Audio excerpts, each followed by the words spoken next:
Assalamualaikum warahmatullahi wabarakatuh. Perkenalkan, saya Yola Septiawan dengan NPM 20100701 20041. Di sini saya akan menjelaskan tugas pertama surveillance kesehatan masyarakat mengenai data dan informasi.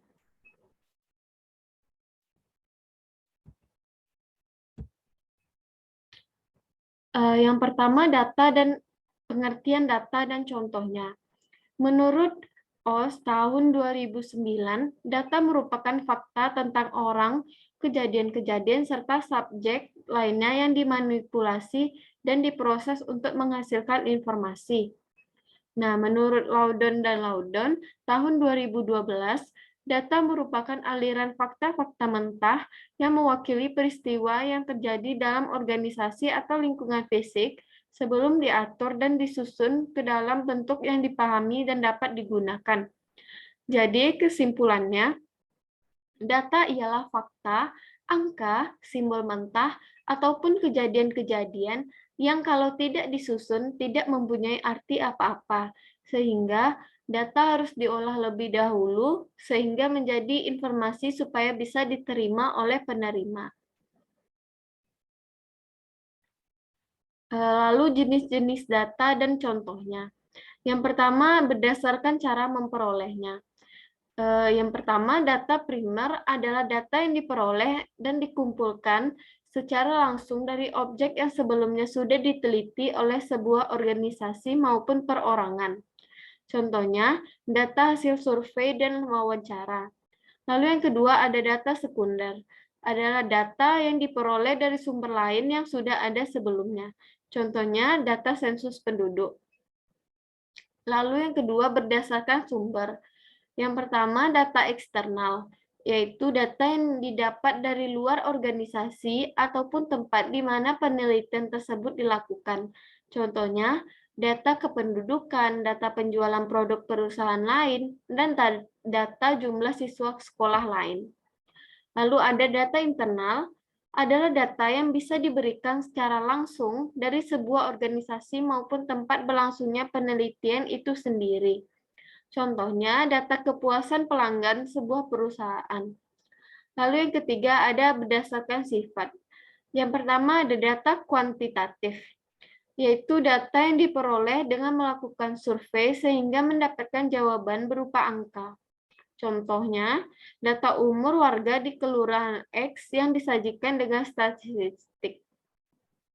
Lalu ada data kualitatif, adalah data yang diperoleh dari isian kuesioner, studi literatur, hingga wawancara.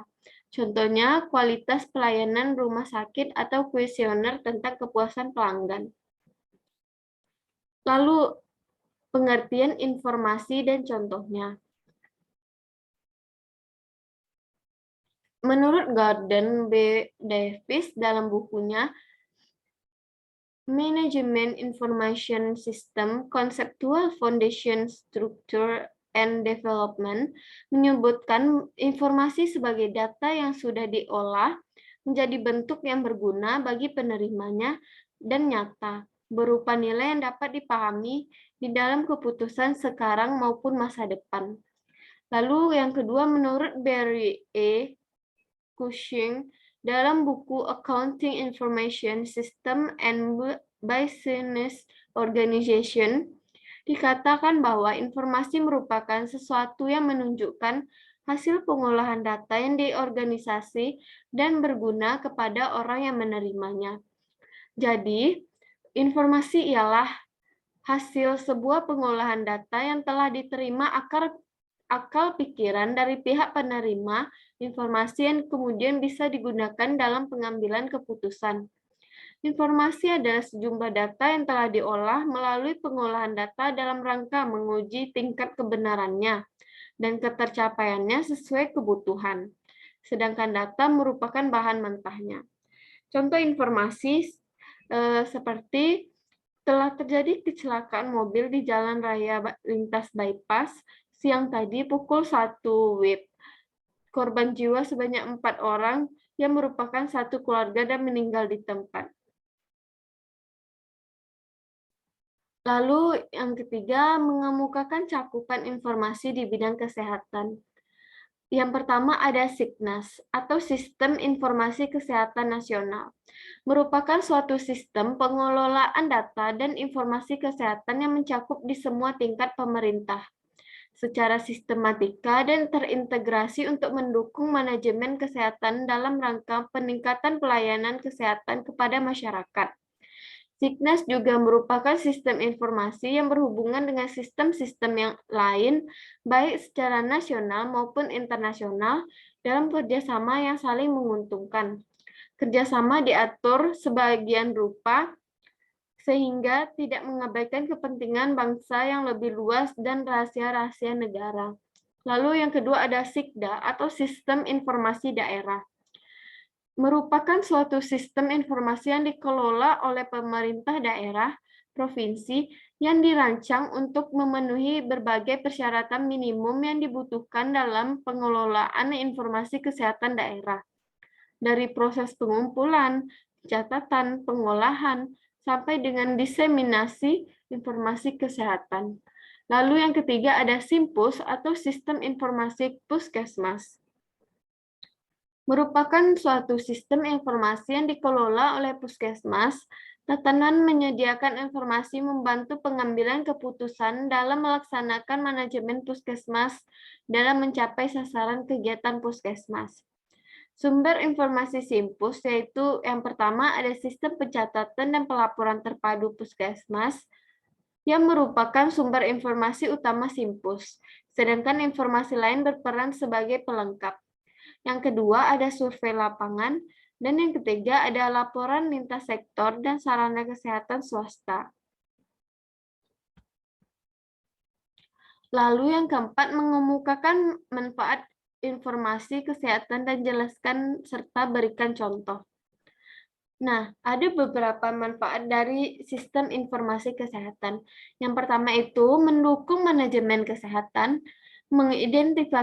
mengidentifikasi masalah dan kebutuhan, mengintervensi masalah kesehatan berdasarkan prioritas, pembuatan keputusan dan pengambilan kebijakan kesehatan berdasarkan bukti, mengalokasikan sumber daya secara optimal, membantu peningkatan efektivitas dan efisiensi, dan membantu penilaian transparan sistem informasi kesehatan. Contohnya, dapat kita ambil dari sistem informasi kesehatan di suatu fasilitas dalam kesehatan. Yang pertama, memudahkan pasien mendapatkan pelayanan kesehatan. Lalu yang kedua, memudahkan fasilitas kesehatan atau Vaskes dalam mendata setiap pasien yang mendaftar untuk berobat. Lalu yang ketiga, mengontrol semua kegiatan yang berlangsung di dalam Vaskes tersebut. Lalu yang kelima, mengemukakan permasalahan data di bidang kesehatan dan jelaskan serta beri contoh. Ada beberapa permasalahan di bidang kesehatan. Yang pertama, banyak data dan minim keterampilan. Pemahaman dan keterampilan pengolahan data untuk visualisasi data sangat penting. Petugas kesehatan bukan hanya melek teknologi informasi, tapi juga melek manajemen data yang meliputi keterampilan untuk mengumpulkan dan analisis dan menyajikan data informasi kesehatan. Contohnya, memasukkan kompetensi manajemen data ke dalam kurikulum pendidikan formal di bidang kesehatan. Lalu yang kedua, ada visualisa data yang tidak akurat. Bentuk visualisasi data untuk menyajikan data harus diperhatikan dalam bentuk penggunaan grafik ataupun tabel yang masih dilakukan di lapangan. Contohnya, hindari membandingkan terlalu banyak indikator dalam suatu visualisasi karena bentuk grafik atau tabel dalam ruwet dan tidak dapat dibaca. Lalu yang keenam, mengemukakan permasalahan informasi di bidang kesehatan dan beri contoh. Menurut Permenkes Republik Indonesia tahun 2015, permasalahan yang ada pada sistem informasi kesehatan di Indonesia adalah yang pertama, Pengelolaan data dan informasi yang ada terintegrasi dan terkoordinasi dalam satu mekanisme belum yang baik. Contohnya, informasi yang disampaikan dari puskesmas yang tersebar secara tidak merata sehingga hanya sebagian masyarakat yang mengetahui informasi tersebut. Lalu yang kedua, adanya tumpang tindih dalam pengumpulan pengolahan data. Lalu yang ketiga, ada irrevelensi informasi yang didapat dengan yang dibutuhkan duplikasi data dan tidak efisiensinya informasi. Baik, sekian hasil presentasi saya. Kurang lebihnya saya mohon maaf.